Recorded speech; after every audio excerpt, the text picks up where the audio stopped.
বিসমিল্লাহির রহমানির রহিম। প্রিয় দেশবাসী, আসসালামু আলাইকুম। গণহত্যাকারী হাসিনার পলায়নের মধ্যে দিয়ে 15 বছরের ফ্যাসিবাদী শাসনের অবসানের পথ উন্মুক্ত হয়েছে। তাই দেশে জবাবদিহিমূলক গণতন্ত্র প্রতিষ্ঠার এখনই শ্রেষ্ঠ সময়। লাঞ্ছিত, বঞ্চিত, অধিকারহারা মানুষ একটি স্বাধীন, নিরাপদ এবং মর্যাদাকর জীবনের প্রত্যাশায় উন্মুখ হয়ে রয়েছেন। জনপ্রত্যাশা পূরণের জন্য একটি নিরাপদ এবং মানবিক বাংলাদেশ গড়ার এখনই শ্রেষ্ঠ সময়। ফ্যাসিবাদী শাসনের অবসান ঘটিয়ে দেশের গণতন্ত্র, মানবাধিকার, ভোটের অধিকার প্রতিষ্ঠার জন্য গত 15 বছর ধরে গণতান্ত্রিকামী মানুষ আন্দোলন সংগ্রাম অব্যাহত রেখেছিলেন। আন্দোলন করার সময়, আন্দোলনরত অবস্থায় এই সময় অসংখ্য মানুষ গুম হয়েছেন, অসংখ্য মানুষ হয়েছেন খুন, অপহৃত হয়েছেন বহু মানুষ, অনেকে চিরতরে হয়েছেন পঙ্গু। আন্দোলন সংগ্রামের ধারাবাহিকতায় শেষ পর্যন্ত ছাত্র জনতার ঐতিহাসিক গণ অভ্যুত্থানে গণহত্যাকারী হাসিনা দেশ ছেড়ে পালিয়ে যেতে বাধ্য হয়েছে। প্রিয় দেশবাসী, ঐতিহাসিক গণ অভ্যুত্থানের সাফল্য ও উদ্দেশ্য নস্যাৎ করে দিতে সুপরিকল্পিতভাবে চলছে ষড়যন্ত্র, এবং এই ষড়যন্ত্রের অংশ হিসাবেই একটি ধর্মীয় জনগোষ্ঠীর উপরে পরিকল্পিত হামলার ছক কষে দেশে একটি অস্থিতিশীলতার সৃষ্টির অপচেষ্টা চালানো হয়েছিল। তবে হাসিনা পতন আন্দোলনের পক্ষের শক্তি এবং অন্তর্বর্তী সরকারের সময়োচিত পদক্ষেপের কারণে বিতাড়িত অপশক্তির পরিস্থিতির অবনতি ঘটাতে ব্যর্থ হয়েছে। কিন্তু তারপরেও তাদের ষড়যন্ত্র থেমে নেই। কিন্তু গণ অভ্যুত্থানে চেতনা ও লক্ষ্য সুসংহত করতে হলে বিতাড়িত গণবিরোধী শক্তিকে আইনের মুখোমুখি করার পাশাপাশি জনগণের রাজনৈতিক এবং অর্থনৈতিক ক্ষমতায়ন অত্যন্ত জরুরি। জনগণের রাজনৈতিক ক্ষমতায়নের প্রধান হাতিয়ার হচ্ছে প্রতিটি নাগরিকের ভোট প্রয়োগের অধিকারকে নিশ্চিত করা যে কোনো মূল্যে। প্রিয় দেশবাসী, ক্ষমতার পরিবর্তন মানেই আমার কাছে শুধু রাষ্ট্র ক্ষমতার হাতবোতল নয়। ক্ষমতার পরিবর্তন মানে রাষ্ট্র এবং রাজনীতির গুণগত পরিবর্তন। জনগণের রাজনৈতিক এবং অর্থনৈতিক ক্ষমতায়ন নিশ্চিত করা না গেলে রাষ্ট্র এবং রাজনীতির কাঙ্ক্ষিত গুণগত পরিবর্তন সম্ভব নয়। কাঙ্ক্ষিত রাষ্ট্র সংস্কারে জনগণের আকাঙ্ক্ষা নিশ্চিত করতে হলে অবশ্যই গণতান্ত্রিক বিধি ব্যবস্থাকে টেকসই করতে হলে জনগণের ভোটে জনগণের কাছে জবাবদিহিমূলক সরকার প্রতিষ্ঠা করতেই হবে। বাংলাদেশের পক্ষে শক্তির কাছে, গণতান্ত্রিক শক্তির কাছে আমার বিনীত আহ্বান, আপনারা পরাজিত অপশক্তির পাতা ফাঁদে পা দেবেন না। ছাত্র জনতার গণ অভ্যুত্থানকে চূড়ান্ত সফলতায় নিতে হলে কেউ দখলদারিত্বে লিপ্ত হবেন না, দখলদারিত্বে সহায়তা করবেন না, কেউ দয়া করে দুর্বলের উপর আঘাত হানবেন না, কেউ দয়া করে নিজেদের হাতে আইন তুলে নেবেন না। প্রতিশোধ, প্রতিহিংসা নয়। আসুন কার্যকর রাষ্ট্র সংস্কার নিশ্চিত করতে তারুণ্যের কাঙ্ক্ষিত একটি বৈষম্যহীন গণতান্ত্রিক রাষ্ট্র নির্মাণ করতে আমরা প্রত্যেকেই যিনি যার অবস্থান থেকে আরও দায়িত্বশীলতার পরিচয় দেই। ছাত্র জনতার গণ অভ্যুত্থানে বিশ্ববিদ্যালয়ের ছাত্র শহীদ আবু সাইদ, মাহফুজুর রহমান মুগ্ধ, কলেজ ছাত্র ওয়াসিম আকরাম, মাদ্রাসা ছাত্র আব্দুল্লাহ আল মামুন, স্কুল ছাত্র রিফাত হোসেন, 60 বছর বয়সী একজন মা মায়া ইসলাম, 6 বছর বয়সী শিশু রিয়া গোপ, কিশোরী ছাত্রী নাইমা সুলতানা, কুমিল্লার আইনজীবী আবুল কালাম, চুয়াডাঙ্গার রাজমিস্ত্রি উজ্জ্বল হোসেন, নোয়াখালীর দোকান কর্মচারী আসিফ, বরগুনার ওষুধ কোম্পানির সেলসম্যান আল আমিনের মতন বিভিন্ন শ্রেণী পেশার হাজারো মানুষ শহীদ হয়েছেন। অসংখ্য মানুষ দেশের বিভিন্ন হাসপাতালে চিকিৎসাধীন রয়েছেন। পাবনার গাড়ি চালক আরাফাত হোসেন, মিরপুরে গুলিবিদ্ধ 22 বছর বয়সী মুস্তাকিম, দোকান কর্মচারী আতিকুল, অষ্টম শ্রেণীর শিক্ষার্থী তামিমের মতন অনেকের, বহু মানুষের হাত কিংবা পা কেটে ফেলতে হয়েছে। শত শত মানুষ দৃষ্টিশক্তি হারিয়ে ফেলেছেন, অন্ধ হয়ে গিয়েছেন চিরতরে, পঙ্গু হয়েছেন শত শত মানুষ চিরতরে।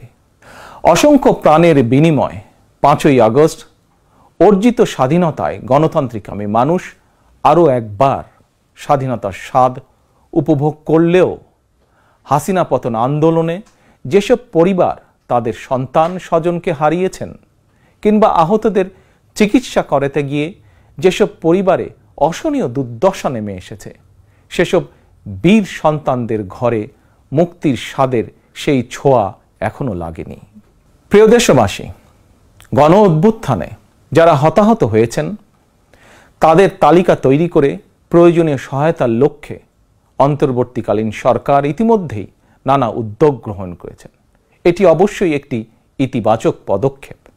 তবে গণ অভ্যুত্থানে যারা হতাহত হয়েছেন তাদের পরিবারের সদস্যদেরকে রাষ্ট্রীয় আয়োজনে সম্বর্ধনা দেওয়া হলে, রাষ্ট্রীয়ভাবে সম্মান জানালে কিছু সময়ের জন্য হলেও হতাহতদের পরিবারগুলো হয়তো একটু মানসিক সান্ত্বনা পাবেন।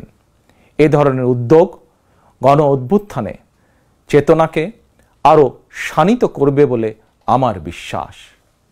একই সঙ্গে প্রতি বছর 5ই আগস্টকে রাষ্ট্রীয় উদ্যোগে জাতীয় জীবনে একটি বিশেষ দিবস হিসাবে পালন করার বিষয়টিও বিবেচনা করা দরকার বলে সমাজের বিভিন্ন শ্রেণী পেশার মানুষ বিশ্বাস করেন। আমি এ প্রসঙ্গে আরও একটি বিষয় সরকারের দৃষ্টি আকর্ষণ করতে চাই। 2018 সালেও সারা দেশে কোটা সংস্কার আন্দোলন হয়েছিল। সেই সময়েও আন্দোলনকারীরা রাষ্ট্রীয় প্রতারণার শিকার হয়েছিলেন। গণহত্যাকারী হাসিনা আন্দোলনকারীদেরকে সেই সময়েও নির্মমভাবে দমন করতে চেয়েছিল, দমন করেছিল। এমনকি খুনি হাসিনা সেই সময়ে আহতদেরকে চিকিৎসার সুযোগ পর্যন্ত দেয়নি। সুতরাং দেরিতে হলেও 2018 সালের হতাহত কোটা সংস্কার আন্দোলনকারীদের বর্তমানে রাষ্ট্র কিভাবে সহায়তা করতে পারে সেটিও বিবেচনায় নেওয়া দরকার বলে আমি মনে করি। আমি বিশ্বাস করি তারুণ্যের শক্তি, তারুণ্যের আকাঙ্ক্ষাকে উপেক্ষা করে কখনোই একটি রাষ্ট্র ও সরকার অভীষ্ট লক্ষ্যে পৌঁছতে পারে না। প্রিয় দেশবাসী, এবার আমি বিশেষ করে প্রিন্ট এবং ইলেকট্রনিক মিডিয়ার সংশ্লিষ্টদের দৃষ্টি আকর্ষণ করে দুটি কথা বলতে চাই। গণহত্যাকারী হাসিনা সারা দেশের সংবাদপত্রের স্বাধীনতা কেড়ে নিয়েছিল। সংবাদপত্রের স্বাধীনতা হরণকারী হাসিনা পালিয়েছে জনগণের অভ্যুত্থানে। জনগণের প্রত্যাশা, আপনারা আপনাদের যার যার সংবাদপত্রে নির্ভয়ে এই শব্দটি লিখবেন, হাসিনা পালিয়েছে। হাসিনা পালিয়েছে শব্দটির পরিবর্তে কোনো গণমাধ্যম যদি ভিন্ন শব্দ প্রয়োগের অপকৌশল নেন, সেটি জনগণের কাছে আপনাদের বিবেকের স্বাধীনতাকেই প্রশ্নবিদ্ধ করবে।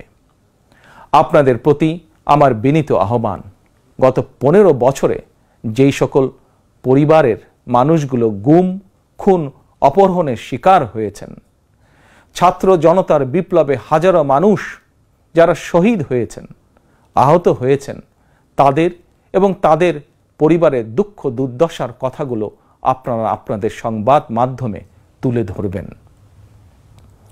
সাগররুনি হত্যা মামলার তদন্ত এক যুগেও কেন শেষ হলো না, সেই প্রশ্ন আপনারা আপনাদের মাধ্যমে তুলে ধরবেন। জনগণ আপনাদের কাছ থেকে আয়নাঘর নিয়ে অনুসন্ধানী রিপোর্ট দেখতে চায়। হাসিনা দেশটাকে লুটেরা রাষ্ট্রে পরিণত করেছিল। জনগণ দুর্নীতির সেই সব চিত্র প্রতিদিন আপনাদের সংবাদপত্রে, গণমাধ্যমগুলোতে দেখতে চায়।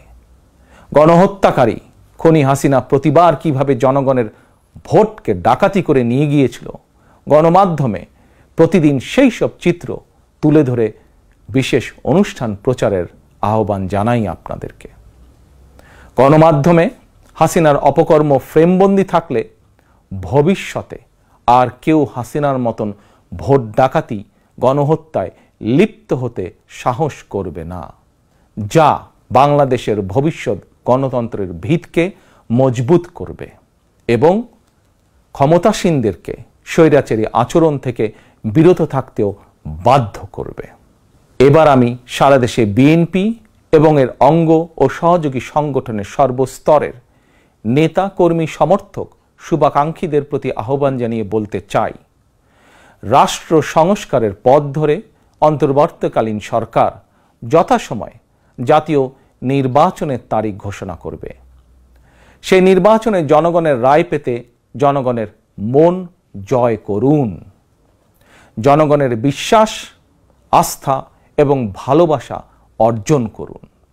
জনগণের সুখে দুঃখে জনগণের সঙ্গে থাকুন, পাশে থাকুন, জনগণকে সঙ্গে রাখুন। ধর্ম, বর্ণ পরিচয়ের কারণে কেউ যাতে অনিরাপদ বোধ না করেন, দায়িত্বশীল এবং জনপ্রিয় দল বিএনপির একজন নেতা, কর্মী, সমর্থক হিসাবে সেটি আপনাদেরকে নিশ্চিত করতে হবে। সেটিকে নিশ্চিত করুন আপনারা। পরিশেষে আমি আরও একটি বিষয় উল্লেখ করতে চাই। গণহত্যাকারী হাসিনা পতনের আন্দোলনে দেশে ছাত্র জনতার পাশাপাশি প্রবাসী বাংলাদেশিরাও বিশেষ অবদান রেখেছেন। দেশে যখন মত প্রকাশের স্বাধীনতা রুদ্ধ করে দেওয়া হয়েছিল, প্রবাসীদের মধ্যে একদল সাহসী মুখ প্রবাস থেকেই জনগণের সামনে হাসিনার দুঃশাসনের ইতিবৃত্ত তুলে ধরে গণ আন্দোলনে সামিল থেকেছেন। প্রবাসে থেকেই হাসিনা পতনের আন্দোলনের সঙ্গে একত্বতা প্রকাশ করতে গিয়ে কোনো প্রবাসী বাংলাদেশিকে প্রবাসে জেল জুলুম সইতে হয়েছে বা এখনো হচ্ছে।